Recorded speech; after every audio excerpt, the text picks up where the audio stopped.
Hello అండి. ఇవాళ చెప్పబోయే కథ పేరు మాస్టారు.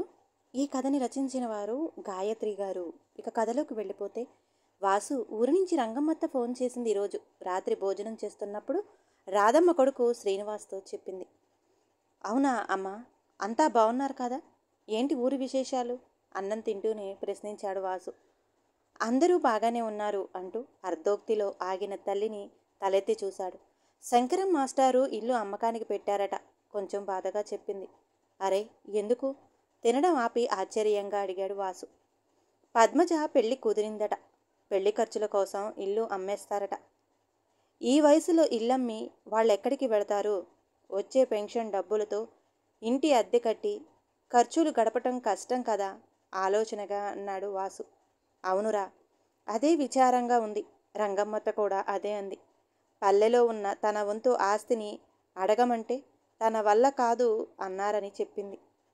ఇద్దరూ ఆలోచిస్తూనే భోజనాలు ముగించారు.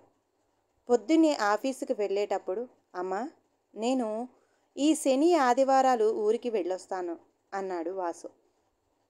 అలాగే అంది రాధమ్మ. ఊరికి వెళుతూ శంకరం మాస్టారుతో తన అనుబంధం గురించి ఆలోచించసాగాడు వాసు. రామయ్య, రాధమ్మ దంపతులకు ఒక్కడే కొడుకు శ్రీనివాస్. అందరూ వాసు అనే పిలిచేవాళ్ళు. ఉన్న ఒక్క ఎకరం పొలంలో కష్టపడి పనిచేసి ఇల్లు గడిపేవాడు రామయ్య. చదువులో చురుకుగా ఉన్న వాసుని పెద్ద చదువులు చదివించాలన్నది అతని కోరిక. ఆ ఊరిలో ఏకోపాధ్యాయ బడికి ఉపాధ్యాయుడు శంకరం మాస్టారు. వాసు అంటే చాలా అభిమానం ఆయనకి. స్కూలు అయిన తరువాత శంకరం మాస్టర్ ఇంటికి చదువుకునేందుకు వెళ్ళేవాడు వాసు. చిన్నప్పటి నుండి ఇంటివారిలా వాళ్లతో కలిసిపోయాడు. మాస్టారి కూతురు పద్మజ వాసు కంటే 2 ఏళ్ల చిన్నది. అన్నయ్య అంటూ ఎప్పుడూ వాసు వెంట తిరిగేది. వాసు 5వ తరగతిలో ఉన్నప్పుడు ఘోరం జరిగింది. తెల్లవారుజామున పొలానికి వెళ్ళిన రామయ్య పాము కాటుతో మరణించాడు. ఊరి వాళ్ళందరికీ తలలో నాలుకగా ఉన్న రామయ్య చావుకు ఊరంతా రోదించింది. అందరూ తమకు తోచిన సహాయం చేశారు. వాసు కోసం గుండె దిటువ చేసుకొని జీవించసాగింది రాధమ్మ. పొలం కవులుకిచ్చింది. తాను ఇంట్లో ఊరగాయలు, పచ్చళ్ళు లాంటివి చేసి పక్కనున్న పట్నంలో అమ్మేది. వాసుకి శంకరం మాస్టారు చదువులో అండగా నిలిచారు. 6వ తరగతి నుంచి 10 మైళ్ళ దూరంలో ఉన్న పట్టణానికి వెళ్ళేవాడు. వాసు కూడా తల్లి కష్టాన్ని గుర్తించి మసలుకునేవాడు. ఆవిడ చేసిన పచ్చళ్లను పట్నంలో కావలసిన వారి ఇంటికి ఇచ్చి డబ్బు తీసుకుని వచ్చేవాడు. శ్రద్ధగా చదువుకునేవాడు. అన్ని క్లాసులలో ఫస్ట్ వచ్చే వాసు అంటే వాళ్ళ ఉపాధ్యాయులందరికీ చాలా అభిమానం. అతను ఎప్పుడు అడిగినా అర్థం కానివి వివరించి చెప్పేవారు. వాసు 10వ తరగతికి వచ్చాడు. స్కూల్ నుంచి వచ్చిన తర్వాత శంకరం మాస్టర్ ఇంట్లో ఎక్కువసేపు ఉండి చదువుకునేవాడు. 8వ తరగతి చదువుతున్న పద్మ కూడా వాసుతో పాటు కూర్చుని చదివేది. ఆ రోజు కూడా అలాగే కూర్చుని చదువుతున్నారు. శంకరం మాస్టారు ఇప్పుడే వస్తాను అంటూ బయటికి వెళ్ళారు. ఆయన భార్య వంటింట్లో ఉంది. వాసుకి ఎక్కిళ్ళు వచ్చాయి. మంచీళ్ళు ఇవ్వనా అన్నయ్య అడిగింది పద్మ. ఊ అన్నాడు వాసు. లోపలికి వెళ్ళి గ్లాసుతో మంచినీళ్లు తెచ్చి ఇచ్చింది. వాసు తాగుతూ ఉండంగా పొలమారింది. అయ్యో, నిదానంగా తాగు అంటూ వాసు ముందు నించున్న పద్మ వంగి వాసు తలపై తట్టసాగింది. పద్మ వేసుకున్న కుర్తా కొంచెం వదులుగా ఉంది. ఆమె వంగినప్పుడు విరిసి విరియని మొగ్గల్లాంటి ఆమె పాలిండ్లు వాసు కంటపడ్డాయి. నూనూగు మీసాల వాసు మనసు జివ్వుమంది. చూపులు అక్కడే అతుక్కుపోయాయి. మెదడు మొద్దుబారింది. ఎక్కిళ్ళు తగ్గాయా అన్నయ్య అన్న పద్మ మాటలకు ఉలిక్కిపడ్డాడు వాసు. ఒక్క క్షణం తానున్న పరిస్థితి అర్థం చేసుకుని సిగ్గుతో కుచించిపోయాడు. ఎందుకన్నయ్య వెళ్ళిపోతున్నావు అన్న పద్మ మాటలను వినిపించుకోకుండా తన పుస్తకాలు తీసుకుని పెద్ద పెద్ద అంగలు వేస్తూ ఇంటికి వెళ్ళిపోయాడు. ఎందుకురా త్వరగా వచ్చేశావు అన్న రాధమ్మ ప్రశ్నకు తలనొప్పి అనే సాకు చెప్పి గదిలోకి వెళ్ళి పడుకున్నాడు. వాసుకి తన చూపు తలుచుకున్నప్పుడల్లా ప్రాణం పోయినట్టు అవుతుంది. అన్నయ్య అని పిలుస్తూ తన చుట్టూ తిరిగే పద్మను తను చూసిన విధానం తలుచుకుంటే తన మీద తనకే అసహ్యం వేయసాగింది. తను చేసిన తప్పుకు పరిహారమే లేదనిపిస్తుంది. శంకరం మాస్టారు వాళ్ళ కుటుంబానికి ద్రోహం చేసినట్టు అనిపించసాగింది. ఆ రోజు నుంచి వాసు అపరాధ భావనతో కుచించుకుపోయాడు. స్కూలుకి వెళితే వెళతాడు, లేకుంటే లేదు. శంకరం మాస్టారు ఇంటికి వెళ్ళడం మానేశాడు. ఎవరితోనూ మాట్లాడకుండా ఏ పొలం గట్టునో చెరువు గట్టునో రోజంతా గడిపేవాడు.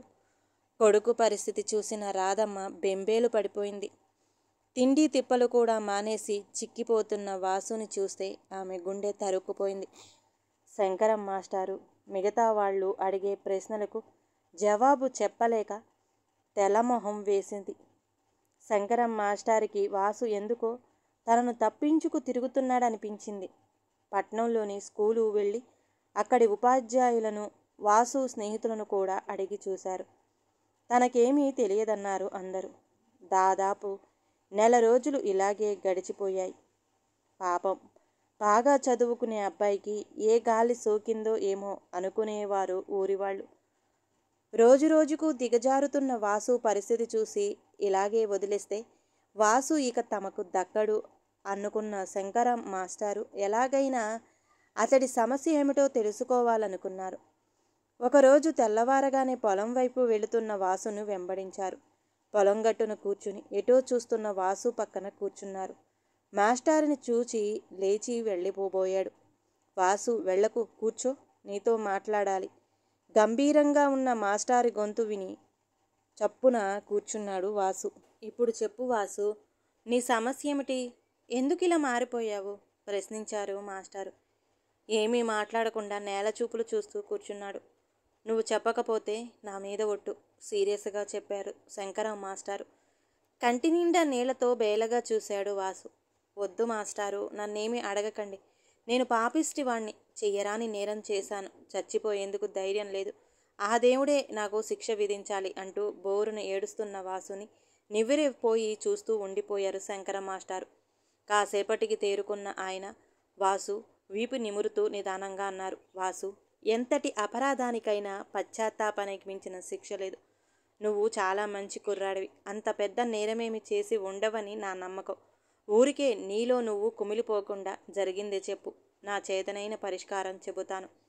మాస్టారు, దేవుడు లాంటి మీకు ద్రోహం చేశాను. నాకు మీరే సరైన శిక్ష విధించాలి అంటూ మాస్టారి కాళ్ళు పట్టుకోబోయాడు వాసు.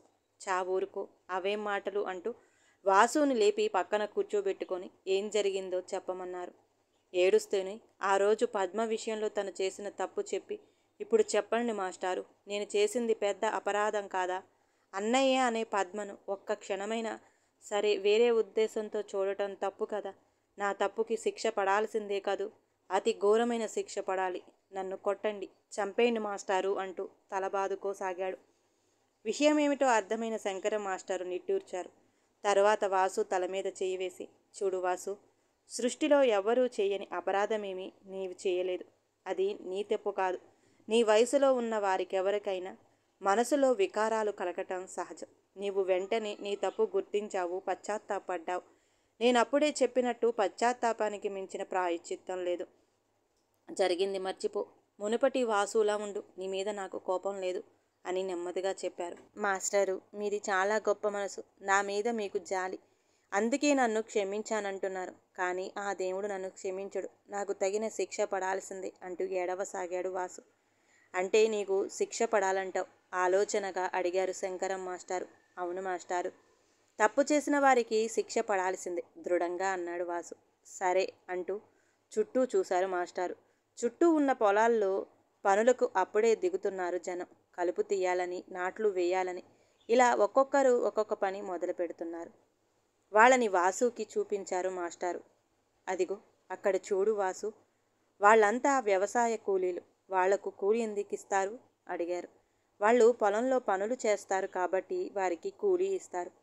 ఇందులో అడగాల్సింది ఏముంది అన్నట్టు చెప్పాడు వాసు. ఒకవేళ వాళ్లల్లో ఎవరైనా పొలం గట్టు మీద కూర్చుని నేను కలుపు తీశాను అని అనుకుంటే వాళ్లకు కూలీ ఇస్తారా? ప్రశ్నించారు మాస్టారు. అదెలా కుదురుతుంది మాస్టారు? పని చేస్తేనే కూలీ ఇస్తారు. ఊరికే చేశాను అని ఆలోచిస్తే కూలీ ఎలా ఇస్తారు? ఎందుకు ఇవ్వరాదు? వాళ్ళు అలా ఆలోచించారు కదా? మళ్ళీ ప్రశ్నించారు మాస్టారు. ఆలోచనలకు ఎవరిస్తారు కూలీ? పని చేస్తేనే ఇస్తారు. కావాలంటే కూలి దొరికినట్టుగా కూడా వాళ్ళు ఊహించుకోవచ్చు అంతే. అయితే ఊహల్లోనే డబ్బు వచ్చినట్టు అనుభవించాలంటావు సాలోచనగా అన్నారు మాస్టారు. ఇందులో అంతగా ఆలోచించవలసింది ఏముంది అన్నట్టు అవునని తల్లాడించాడు వాసు. ఇదే నీతి నీ విషయంలో కూడా వర్తిస్తుంది వాసు. మాస్టారి మాట వాసుకి అర్థం కాలేదు. చేసిన పనికి కూలి ఎలా దొరుకుతుందో అలాగే చేసిన తప్పుకు శిక్ష పడుతుంది. పని చెయ్యాలని ఆలోచిస్తే కూలి దొరకదు, అలాగే తప్పుగా ఆలోచిస్తే శిక్ష పడదు. కూలి దొరికిందని కలలు కన్నట్టే మనం తప్పుగా ఆలోచిస్తే మానసికంగా శిక్ష విధించాలి. అది నువ్వు ఎప్పుడో చేశావు. నీకు నువ్వు శిక్ష విధించుకున్నావు. తిండి తిప్పలు మానేసి నిన్ను నువ్వు శిక్షించుకున్నావు. అమూల్యమైన నీ విద్యార్థి జీవితాన్ని నెల రోజులు బలి ఇచ్చి మూల్యం చెల్లించావు. ఇప్పుడు నీ మనసు పరిశుద్ధంగా ఉంది, అంతే చాలు. నిజంగానా మాస్టారు? నెల రోజులుగా మానసిక క్షోభతో కుమిలిపోయిన వాసుకి మాస్టారి మాటలు చెవుల్లో అమృతం పోసినట్టుగా ఉన్నాయి. నిజంగా వాసు, దృఢంగా అన్నారు శంకరం మాస్టారు. అయితే నా తప్పుకు కాదు నా తప్పుడు ఆలోచనకు శిక్ష అనుభవించానన్నమాట. అటు చిన్నవాడు కాని ఇటు పెద్దవాడు కాని వాసుకి తనను చుట్టుకున్న పాశమేదో విడిపోయినట్లు అనిపించింది. కళ్ళు తుడుచుకొని ఇంకెప్పుడు ఇలాంటి ఆలోచనలు ఎవరి గురించి చెయ్యను మాస్టారు అంటూ ఆయన కాళ్లకు దండం పెట్టాడు. సరే రా, నీ స్కూల్కి టైం అయిపోతుంది, వెళదాం అంటూ వాసు భుజం మీద చేయి వేసి ఇంటికి తీసుకొచ్చారు. కొడుకులో కొట్టొచ్చినట్టు కనిపిస్తున్న మార్పుని ఆనందంగా చూస్తుంది రాధమ్మ. వాసు, రేపు మేము ఊరెళ్తున్నాం. సాయంత్రం వచ్చేసరికి ఆలస్యం అవ్వచ్చు. పద్మ ఒక్కతే ఉంటుంది ఇంట్లో. సాయంత్రం స్కూల్ అయిన తర్వాత మేమొచ్చే వరకు తనకు కాస్త తోడుగా ఉండు చెప్పారు మాస్టారు. అలాగే అంటూ సంతోషం కృతజ్ఞత కలిసిన చూపుతో తల్లాడించాడు వాసు. అప్పటి నుంచి ఇక వాసు జీవితంలో తిరిగి చూడలేదు. ఇంటర్ కూడా మంచి మార్కులతో పాస్ అయ్యాడు.